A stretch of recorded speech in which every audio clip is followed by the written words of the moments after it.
Doctor साहब खांसी हो रही है। खांसी हो रही है? कोई नहीं, अभी देख क्या। हाँ, जोर की सांस ले, खांस के लिखो। हाँ हाँ, खांसी तो बहुत तगड़ी हो रही है। जा भी आयुष, 3 नंबर खाना से 3 नंबर दवाई।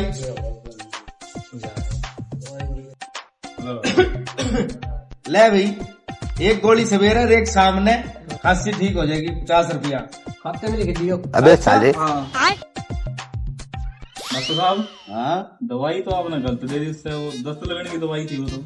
और मन्ना भेरो है, दस्त लगने की दवाई थी।